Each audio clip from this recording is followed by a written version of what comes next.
చంద్రబాబు నాయుడుకి పేదల మీద ఎంత ప్రేమ ఉందో ఇప్పటికైనా అర్థం చేసుకోవాలి ప్రజలంతా కూడా. ఆరోగ్యశ్రీని కూడా నీరు కార్చే పరిస్థితి చేసినాడు ఆయన.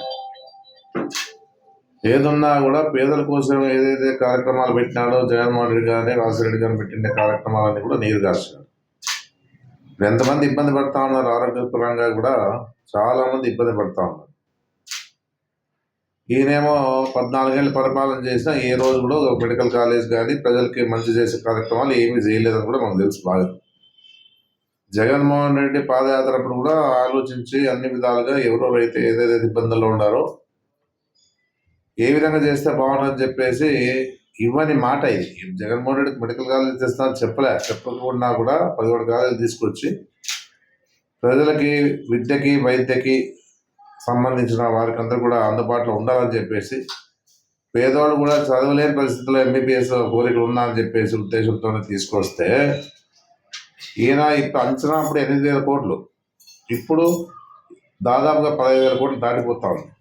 ల్యాండ్ కొన్నాం, ల్యాండ్ కొని కట్టించిన పరిస్థితి ఇది. ఎక్కడ కూడా గవర్నమెంట్ ల్యాండ్ చాలా తక్కువ.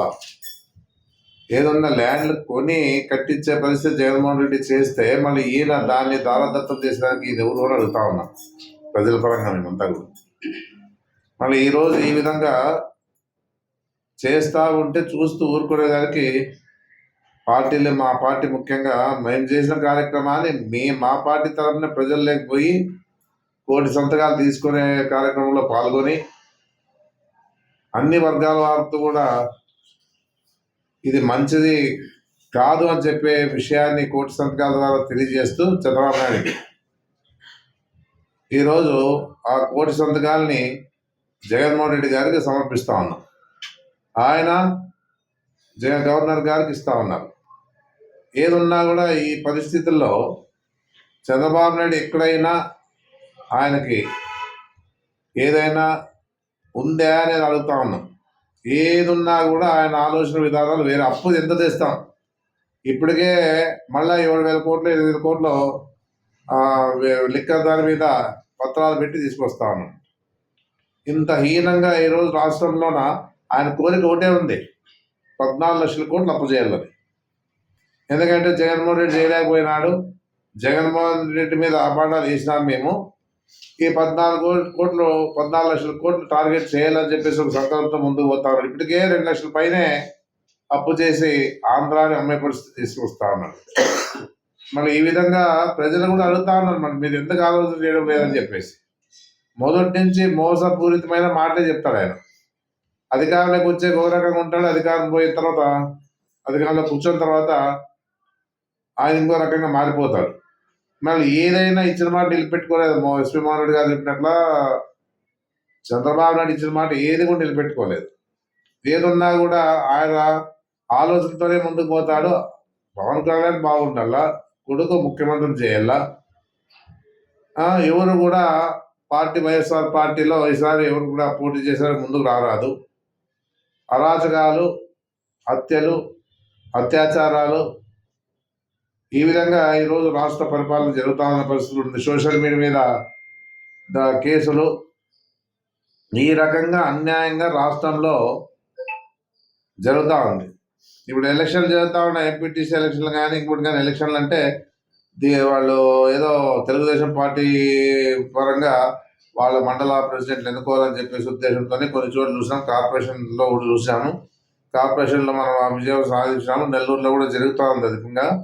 మీ ఎంపీటీసీల విషయంలో నెల్లూరులోనే మన కార్పొరేటర్లు ఎత్తుపోయే పరిస్థితి చేస్తా ఉన్నారు పోలీసు వాళ్ళ ద్వారానే. ఇంత అన్యాయంగా ఈరోజు రాక్షస పరిపాలన నడుస్తా ఉందనేది కూడా ప్రజలు గమనించాలని చెప్పేసి కూడా నేను కోరుతా ఉన్నాను. ఏదున్నా రాష్ట్రంలో గతంలో పరిపాలన ఏ విధంగా ఉండేది, మన జగన్మోహన్ రెడ్డి పరిపాలన ఏ విధంగా ఉండేది, ఎక్కడైనా కానీ అరాచకాలు కానీ, దౌర్జన్యాలు కానీ, హత్యలు కానీ, హత్య రాజకీయాలు కానీ, లేకపోతే అత్యాచారాలు కానీ చాలా తక్కువే. భయం అనేది ఉండింది. ఆ విధంగా మహిళల రక్షణ కోసం కూడా ఆయన ఒకటి దిశ చట్టాన్ని కూడా తీసుకొచ్చి పెట్టిన పరిస్థితి. ఏ విధంగా కూడా ఎలాంటి సమస్యలు లేకుండా ఉండాలని చెప్పేసి ఈ విధంగా ఈ రోజుల్లో ఆ రోజుల్లో రాష్ట్ర పరిపాలన జరిగితే మళ్ళీ ఈ రోజుల్లో ఉండే పరిస్థితుల్లో మనం అంతా చూస్తా ఉన్నాం. మళ్ళీ ఎటు పోతుందో మనకు తెలీదు. ఏదున్నా ఇప్పుడుండే పరిస్థితుల్లో ప్రతి వారు ఆలోచించాలా. ఎంత ప్రేమ ఉందో ప్రజలకు తెలుసాలా మీకు కూడా. ఎందుకంటే చంద్రబాబు నాయుడు మీ మీద ఎంత ప్రేమ ఉందో కూడా ఆలోచన చేయాలా. మరి జగన్మోహన్ రెడ్డి ఏ విధంగా పేదల కోసం పాటుపడినాడో అది కూడా ఆలోచన చేసుకోవాలా. ఏదున్నా ఏ కార్యక్రమం అయినా కూడా ఉద్యమంలో మారాల మంది. ఏదన్నా ఆ విధంగా ఇచ్చినప్పుడే ఏదైనా కానీ చేసుకోగలుగుతాం. కానీ ఎంతసేపు ఉన్నా మీరు ఏదోలే భయపడి వెనకడికి వేసుకుంటూ పోతే ఏ విధంగా కూడా మనము ముందుకు పోలేమని చెప్పేసి కూడా రాష్ట్ర ప్రజలు కోరుతా ఉన్నాము, మన నియోజకవర్గ ప్రజలను కోరుతా ఉన్నాము, జిల్లా ప్రజలు కూడా కోరుతా ఉన్నాం. అందుకే ఏదున్నా కూడా ఇలాంటి మంచి కార్యక్రమాలకి మనం ఇప్పుడే ఎదుర్కోకపోతే రేపు ఇబ్బంది పడేది పేద ప్రజలే. ఉన్న వాళ్ళకి కాదు అది పెట్టిండేది. మెడికల్ కాలేజ్ కానీ చదువుకునే దానికి కానీ మెడికల్ హాస్పిటల్ కానీ సంబంధించిన ఏదైతే జగన్మోహన్ రెడ్డి చేశారో విద్యకి వైద్యంకి సంబంధించిన విషయాలను పట్టుదలతో ఉండాలా, గట్టిగా పోరాటం చేసేదానికి వస్తే తప్ప అది ప్రభుత్వ పరంగా చేసే పరిస్థితిలో లేడు. అందుకే నేను అంతా కోరేది ఏమంటే ఈ రోజు ఉండే పరిస్థితుల్లో అందరూ కూడా ఆలోచించుకోవాలని చెప్పేసి గట్టిగా చెప్పగలుగుతా ఉన్నా. ఏదైనా జిల్లా కోసమే ఈరోజు ఆదోని జిల్లా కావాలని చెప్పేసి ప్రతి వారు మాట్లాడుతూ ఉన్నాం. ఇక్కడ ఇది కూడా మెడికల్ కాలేజ్ కూడా ఒక భాగమే దీంట్లో.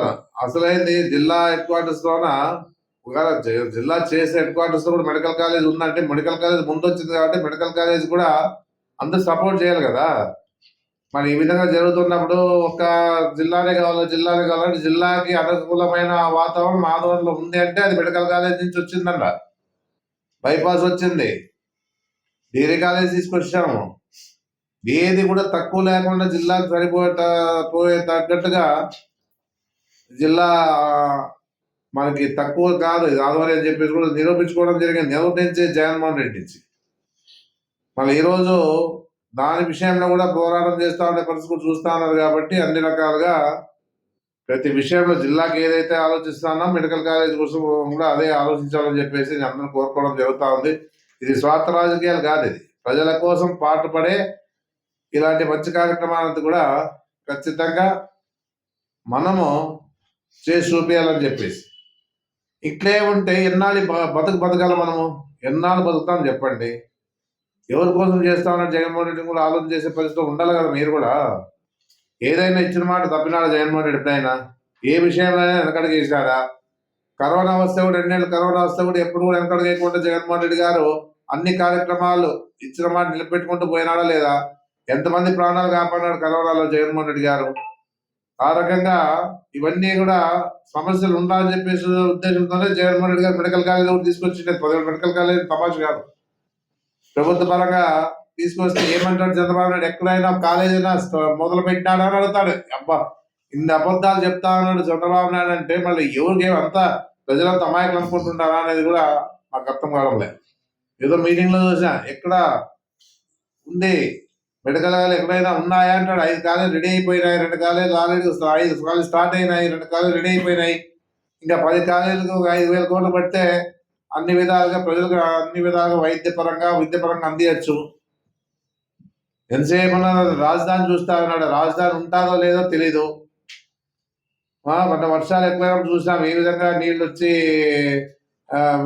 అన్ని విధాలుగా ఇబ్బంది పడినారనేది కూడా. అక్కడ ఎలిజిబిలిటీ కాదంటే కూడా రాజధాని కోసం ప్రయత్నం చేస్తున్నారు. ఉన్న కాలేజీని బాగా చేస్తాము, ప్రజలకు అందిస్తామని ఆలోచన అంటే ఆయన ఒకటే అనుకున్నాడు. నాకు అన్నిటికంటే నేను చేసేదే నేను నీతి నిజాయితీ అని చెప్పి నీతిగా చేస్తానన్న పరిస్థితి చెప్తా ఉన్నాడు అంతా. ఇంత దుర్మార్గంగా ఎప్పుడు ఉండలే. ఆయన పెద్ద మహానుభావుడు పెట్టిన పార్టీ రామారావు గారు పెట్టిన పార్టీ. రామారావు గారి ఆలోచనలు వేరే. ఆయన ద్వారా తీసుకున్న తర్వాత లాక్కున్న తర్వాత వెన్నుపోటు పొడిచిన తర్వాత ఈరోజు ఏమైంది?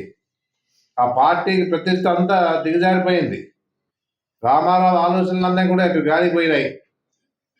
ఇవన్నీ కూడా గతంలో రాజశేఖర గారు ఆయన ఆలోచనలన్నీ రాజశేఖర గారు చేశారు. ఈరోజు మళ్ళా ఈ విధంగా పరిస్థితి చూస్తా ఉంటే జగన్మోహన్ రెడ్డి అధికారం వస్తే ఆయన చేశాడు. ఏది ఒక్కటి కూడా వాళ్ళ మామ చేసిన కార్యక్రమాలు ఎప్పుడు కూడా ఏది కూడా చంద్రబాబు నాయుడు ఉంచలే. ప్రైజుల పరంగా కానీ విద్యాపరంగా కానీ ఏ రకంగా కూడా చేయలే. ఇవన్నీ తలుచుకుంటే బాధ అవుతా ఉంది. ఏదున్నా కూడా ప్రజలు కోరేది ఒకటే, మీ మీద ఎంత ప్రేమ ఉందో చంద్రబాబు నాయుడు అర్థం చేసుకోండి. ఇక ముందు తగిన బుద్ధి చెప్పే విధంగా ఉండండి. ఉద్యమాల ద్వారా ఏదో సాధించుకోవచ్చు అని చెప్పేసి ప్రతి వారిని కోరుకుంటాం. మా కోసం కాదు, అది మీకోసం, మన కోసం అది అనేది కూడా గమనించుకోండి. ఏది చేసినా మీకోసమే చేసుకుంటూ వస్తున్నాడు జగన్మోహన్ రెడ్డి గారు. నా బీసీ, నా ఎస్సీ, నా ఎస్టీ, నా మైనార్టీ అని చెప్పేసి అన్ని విధాలుగా ఆయన ఒక సామాజిక న్యాయాన్ని తీసుకొచ్చి మంత్రి వర్గంలో కూడా అందరికి సహకరించినాడు. అలాంటి వ్యక్తిని మనం పోగొట్టుకున్నా మనం బాధపడతా ఉన్నాం. ఏదున్నా అలాంటి వ్యక్తి రాజశేఖర రెడ్డి తర్వాత ఏదో మంచి చేశానంటే అది జగన్మోహన్ రెడ్డి కానీ చంద్రబాబు నాయుడు పరిపాలనలో లేదు. అది గమనించుకోండి అని చెప్పేసి కూడా చెప్పడం జరుగుతూ ఉంది. దయచేసి ప్రతి వారు అర్థం చేసుకొని ఈ మెడికల్ కాలేజ్ ఇంతతో అయిపోయింది, సంతకాలు పెట్టామని చెప్పేసి అనుకోవద్దాం దయచేసి. ఏదున్నా కూడా ఇంకా ఏదైనా కానీ మనం సాధించుకోవడానికి మన ప్రయత్నం మనం చేస్తా ఉన్నారు. జగన్మోహన్ రెడ్డి గారు చేస్తా ఉన్నారు. సుప్రీంకోర్టు పరువు కూడా పోయి నిలబెట్టేలా ప్రయత్నం చేస్తా ఉన్నారు. ఆల్రెడీగా వార్నింగ్ ఇచ్చినాడు, ఎవరైనా తీసుకున్నా కూడా నేను మళ్ళా వాపసు తీసుకుంటాను అధికారం వచ్చిన తర్వాత అని చెప్పేసి. ఏదన్నా అది ఆలోచన చేసుకొని ప్రతి వారు కూడా ఉద్యమించాలని చెప్పేసి నేను కోరుకుంటూ, రేపు 15వ తారీఖున మన వాళ్ళు ఎవరెవరైతే ఉన్నారో ఇక్కడ అందరూ ఎవరెవరైతే వెహికల్స్ ఉన్నాయో వాళ్ళందరూ కూడా రేపు తెలియజేస్తాము. సోమవారం పొద్దున్న 10 కర్నూలు పోయే విధంగా అందరూగా తయారుగా ఉండాలని చెప్పేసి ఆ విషయాల్లో మనం కూడా బాగా జిల్లా హెడ్క్వార్టర్స్లో అందరూ కూడా ఈ కార్యక్రమం విజయవంతం చేసేదానికి అందరూ కూడా సహకరించాలని చెప్పేసి మన పార్టీ నాయకుల్ని, అభిమానుల్ని, పార్టీ ఎవరైతే అనుబంధ సంస్థలు ఉన్నాయో స్టేట్లో ఉన్నటువంటి పదవులు ఎవరికైనా ఉన్నాయో వాళ్ళందరూ కూడా డిస్టిక్ కానీ స్టేట్ కానీ లోకల్లో కానీ ఉండే పదవులు దృష్టిలో పెట్టుకొని మీరు కూడా సహకరించి రేపు పెద్ద ఎత్తున కలిసిపోయి అక్కడ ఉన్నట్టు కార్యక్రమం విజయవంతం చేయాలని చెప్పేసి మన వాళ్ళని కోరుకోవడంతో జరుగుతుంది. నమస్కారం.